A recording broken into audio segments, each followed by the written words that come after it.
YSR Congress party ఇచ్చిన పిలుపు మేరకు రాష్ట్ర వ్యాప్తంగా ఆ పార్టీ కార్యకర్తలు అభిమానులు ధర్నాలు చేపడుతున్నారు. ప్రస్తుతం తిరుపతి, విశాఖలో జరుగుతున్న ధర్నాకు సంబంధించిన పూర్తి వివరాలు మా కరెస్పాండెంట్ విశాఖ నుంచి ప్రసాద్, తిరుపతి నుంచి మధు అందిస్తారు. ముందుగా విశాఖ వెళ్దాం. విశాఖలో మా ప్రతినిధి ప్రసాద్ ఉన్నారు. ప్రసాద్, విశాఖలో ధర్నా ఏ విధంగా కొనసాగుతుంది? ప్రజల స్పందన ఎలా ఉంది?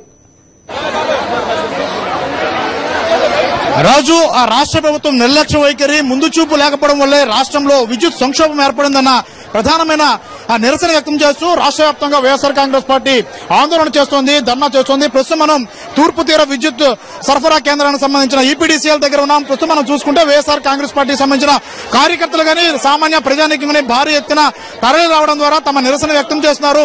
ముఖ్యంగా రాష్ట్ర వ్యాప్తంగా పూర్తి స్థాయిలో విద్యుత్ కోత ఏర్పడింది. అటు రైతాంగానికి గానీ, ఇటు సామాన్య ప్రజానీకం గానీ అసలు బతికే పరిస్థితే లేదు. ఇటు విశాఖపట్నం నగరానికి చూసుకుంటే మునుపెన్నడూ లేని విధంగా భారీ స్థాయిలో దాదాపు 6 గంటల పాటు విద్యుత్ కోత విధించడం జరుగుతోంది. ఉదయం గంటన్నర, మధ్యాహ్నం గంటన్నర, రాత్రి అధికారికంగా గంట సేపు విద్యుత్ కోత చేస్తున్నారు. అటువైపు పరిశ్రమలు అయితే దాదాపు 130 పరిశ్రమలు మూతపడే పరిస్థితి. ఈ నేపథ్యంలో సామాన్యుడు బతికే పరిస్థితి లేదు. ఎవరైతే కార్మికులు ఉన్నారో కార్మికులు బతికే పరిస్థితి కూడా లేదు.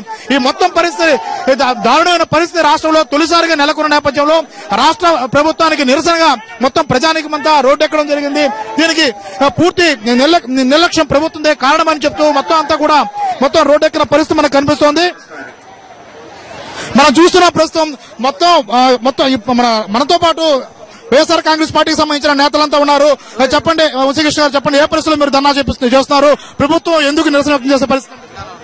మా జాతీయ అధ్యక్షుడు జగన్మోహన్ రెడ్డి గారి ఆదేశాల మేరకు రాష్ట్రంలో విజయమ్మ గారి నాయకత్వంలో ప్రతి ఒక్క నియోజకవర్గంలో అలాగే ప్రతి ఒక్క సబ్స్టేషన్ ముందు మహాధర్నా చేస్తా ఉన్నాం. ఎందుకంటే అక్రమ విద్యుత్ కోతల నిరసనగా, అలాగే విద్యుత్ ఛార్జీలు పెంచిన దానికి నిరసనగా చేస్తా ఉన్నాం. ఇమ్మీడియట్ గా అక్రమ విద్యుత్ కోతలను ఎత్తివేయాలి, విద్యుత్ ఛార్జీలు తగ్గించాలని పూర్తి స్థాయిలో మేము డిమాండ్ చేస్తా ఉన్నాం.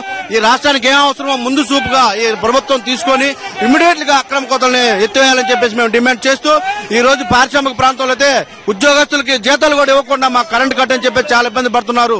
భవిష్యత్తులో అలాంటి జరగకుండా ఇమ్మీడియట్ గా యాక్షన్ తీసుకొని అక్రమ కోతలను ఎత్తివేయాలని చెప్పి మేము డిమాండ్ చేస్తా ఉన్నాం. ఇది విశాఖపట్నంలో అయితే భారీ ఎత్తున అటు కార్మిక లోకం గానీ, కర్షక లోకం, సామాన్య ప్రజానీకం అంతా కూడా తరలి వచ్చిన పరిస్థితి ఇక్కడ కనిపిస్తోంది. ఒకే ఒక డిమాండ్ చేస్తున్నారు, అక్రమ ఏదైతే కరెంటు కోతలు ఎత్తివేయాలి, పూర్తి స్థాయిలో విద్యుత్ సరఫరా చేయాలన్న డిమాండ్ కనిపిస్తోంది. అటు ముందు చూపు లేని రాష్ట్ర ప్రభుత్వ వైఖరి కారణంగా విద్యుత్ సంక్షోభం నెలకొంది. ముందు చూపు ఉన్నట్లయితే దాదాపు ఇతర రాష్ట్రాల నుంచి విద్యుత్ బదలాయింపు జరిగేది. అలాగే ఇతర ప్రాంతాలకు సంబంధించి ముఖ్యంగా ఏవైతే విద్యుత్ ప్రాజెక్టులు ఉన్నాయో, థర్మల్ విద్యుత్ ప్రాజెక్టులు గానీ, ఇతర ప్రైవేటు ప్రాజెక్టుల నుంచి విద్యుత్ సరఫరా తీసుకుపోవడంలో రాష్ట్ర ప్రభుత్వం నిర్లక్ష్య వైఖరే కారణమన్న డిమాండ్ అయితే విమర్శలు కూడా వెల్లువెత్తున్నాయి. ఒక వైజాగ్ లోనే పరిస్థితి ఉంటే అటు గాజువాకలో గానీ, ఇటు పెందుర్తి, ఇక విశాఖ జిల్లాలో చాలా ప్రాంతాల్లో నియోజకవర్గ కేంద్రాలు భారీగా ధర్నాలు చేస్తున్నారు. ప్రజానీకమంతా వైఎస్ఆర్ కాంగ్రెస్ పార్టీ ముందుండి ప్రజానీకాన్ని నడిపిస్తున్న వాతావరణం అయితే మనకు కనిపిస్తోంది. రాజు, రైట్ ప్రసాద్, థ్యాంక్ యూ వివరాలు అందించినందుకు.